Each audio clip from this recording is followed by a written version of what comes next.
प्यारे मसीही विश्वासियों, जय यीशु की तथा प्रतिदिन के बाइबल पाठ एवं चिंतन में आपका स्वागत है। आज माता कलीसिया संत पौलुस का धर्म परिवर्तन का पर्व मनाती है। आज का पहला पाठ प्रेरित चरित्र अध्याय 22 पद संख्याएं 3 से 16 तक से लिया गया है। वचन कहता है, मैं यहूदी हूँ, मेरा जन्म किलिकिया के तरसुस नगर में हुआ था, किंतु मेरा पालन पोषण इस शहर में हुआ। गमालियल के चरणों में बैठकर मुझे पूर्वजों की संहिता की कट्टर व्याख्या के अनुसार शिक्षा दीक्षा मिली। मैं ईश्वर का वैसा ही उत्साही उपासक था जैसे आप सब हैं। मैंने इस पंथ को समाप्त करने के लिए इस पर घोर अत्याचार किया और इसके स्त्री पुरुषों को बांधकर बंदीगृह में डाल दिया। प्रधान याजक तथा समस्त महासभा मेरी इस बात के साक्षी हैं। उन्हीं से पत्र लेकर मैं दमिश्क के भाइयों के पास जा रहा था, जिससे वहाँ के लोगों को भी बांधकर यरूशलेम ले आऊं और दंड दिलाऊं। जब मैं यात्रा करते करते दमिश्क के पास पहुंचा तो दोपहर के लगभग एकाएक आकाश से एक प्रचंड ज्योति मेरे चारों ओर चमक उठी। मैं भूमि पर गिर पड़ा और मुझे एक वाणी यह कहते हुए सुनाई दी, साउल साउल, तुम मुझ पर क्यों अत्याचार करते हो? मैंने उत्तर दिया, प्रभु आप कौन हैं? उन्होंने मुझसे कहा, मैं ईसा नाजरी हूँ, जिस पर तुम अत्याचार करते हो। मेरे साथियों ने ज्योति तो देखी, किंतु मुझसे बात करने वाले की आवाज नहीं सुनी। मैंने कहा, प्रभु मुझे क्या करना चाहिए? प्रभु ने उत्तर दिया, उठो और दमिश्क जाओ, तुम्हें जो कुछ करना है वह सब तुम्हें वहाँ बताया जाएगा। उस ज्योति के तेज के कारण मैं देखने में असमर्थ हो गया था, इसलिए मेरे साथी मुझे हाथ पकड़कर ले चले और इस प्रकार मैं दमिश्क पहुँचा। वहाँ अनानियस नामक सज्जन मुझसे मिलने आए।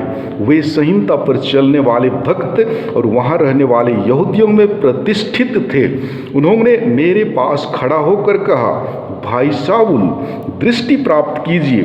उसी क्षण मेरी आँखों की ज्योति लौट आई और मैंने उन्हें देखा। तब उन्होंने कहा, हमारे पूर्वजों के ईश्वर ने आपको इसलिए चुना कि आप उसकी इच्छा जान लें, धर्मात्मा के दर्शन करें और उनके मुख की वाणी सुने, क्योंकि आपको ईश्वर की ओर से सब मनुष्यों के सामने उन सब बातों का साक्ष्य देना है जिन्हें आपने देखा और सुना है। अब आप देर क्यों करें? उठकर बपतिस्मा ग्रहण करें और उनके नाम की दुहाई देकर उनके पापों से मुक्त हो जाएं। प्रभु की वाणी। ईश्वर को धन्यवाद। और आज का सुसमाचार पाठ संत मार्कुस के अनुसार पवित्र सुसमाचार अध्याय 16 पद संख्या 15 से 18 तक से लिया गया है। वचन कहता है, इसके बाद ईसा ने उनसे कहा, संसार के कोने कोने में जाकर सारी सृष्टि को सुसमाचार सुनाओ। जो विश्वास करेगा और बपतिस्मा ग्रहण करेगा उसे मुक्ति मिलेगी। जो विश्वास नहीं करेगा वह दोषी ठहराया जाएगा। विश्वास करने वाले ये चमत्कार दिखाया करेंगे। वे मेरा नाम लेकर अपदूतों को निकालेंगे, नवीन भाषाएं बोलेंगे और सांपों को उठा लेंगे। यदि वे विष पिएंगे तो उससे उन्हें कोई हानि नहीं होगी।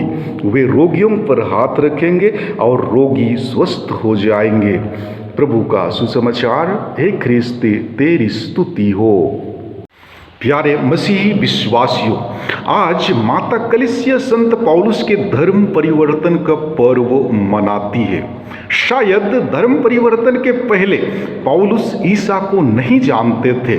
उन्होंने अपने गुरु गमालियल की शिक्षा अनुसार पूरे जोश और उमंग के साथ ख्रिस्तियों को सताया, उन्हें कैदी बनाया, लेकिन मन परिवर्तन के पश्चात खुद वह यीशु के लिए कैदी बनते हैं। दशमिक की घटना के पश्चात तथा परिवर्तन के बाद महान सत्य उनको स्पष्ट होते हैं। पहला, ख्रिस्त मसीह हैं। दूसरा, ख्रिस्त ईश्वर हैं, ईसा ईश्वर के पुत्र हैं। तीसरा, ख्रिस्त विश्वासियों में निवास करते हैं। चौथा, पौलुस गैर ख्रिस्तियों के बीच सुसमाचार फैलाने के लिए बुलाए जाते हैं। उससे भी बड़ी बात यह है कि ख्रिस्त ने उन्हें क्षमा किया तथा उन्हें प्यार किया। संसार के कोने कोने में जाकर सारी सृष्टि को सुसमाचार सुनाओ। यीशु कलीसिया को अपने जाने के पहले विशेष कार्य सौंपते हैं। आइए हम इन कार्यों पर विचार करें। पहला है, वह कार्य कलीसिया का अर्थात यह हर ख्रिस्ती का विशेष कार्य है जो यीशु का शुभ संदेश है, उसे उन लोगों तक पहुंचाएं जिन्हें उनके संदेश को सुनने का मौका ना मिला। दूसरा, चंगाई के कार्य। ख्रिस्तीयता लोगों के मन और शरीर की चंगाई के प्रति जागरूक है। तीसरा, कलीसिया शक्ति का स्रोत। हमें यह बात अच्छी तरह जानना चाहिए कि ख्रिस्तीय जीवन की परिस्थितियों से जूझने के लिए उस शक्ति से परिपूर्ण होता है जो दूसरों में व्याप्त नहीं है। चौथा, कलीसिया कार्य करने को अकेले नहीं, ख्रिस्त हमेशा कलीसिया से मिलकर और उसके द्वारा कार्य करते हैं। कलीसिया का कार्य प्रभु का कार्य है और प्रभु की शक्ति अभी तक कलीसिया में विद्यमान है। जी हाँ, सारी सृष्टि को बचाने के उद्देश्य से यीशु ख्रिस्त इस दुनिया में आए। यीशु ख्रिस्त हम सबों से यही आशा करते हैं कि हम एक दूसरे को प्यार करें, एक दूसरे के पाप क्षमा करें।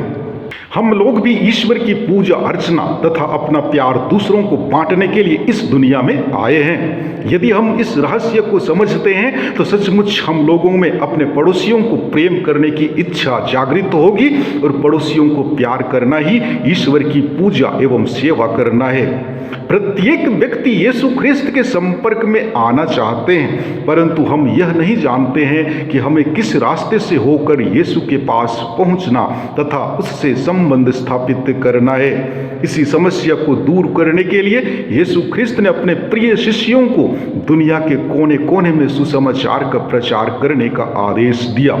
सुसमाचार के शब्द उस उच्च नस्ल के बीज की तरह है जिन्हें दुनिया के प्रत्येक खेत में लगाकर बोकर अच्छी फसल प्राप्त की जा सकती है। उसी प्रकार ईश वचन में इतनी शक्ति है जिसे मानव अपने दैनिक जीवन के कार्य क्षेत्र में उपयोग कर सकता है। मोक्ष का मतलब केवल सौदाग्नि की आत्माओं को बचाने तक सीमित नहीं है। सुसमाचार का प्रचार प्रत्येक ख्रिस्तीय विश्वासी अपने ही तौर तरीके द्वारा संसार के कोने कोने तक फैला सकता है।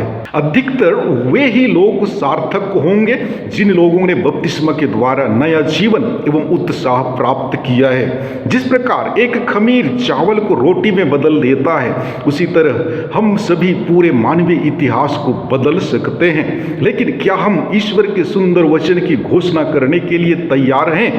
प्रार्थना करें कि ईश्वर हमें अपनी कृपा प्रदान करे ताकि हम उनके वचनों की घोषणा बेहिचक कर सकें।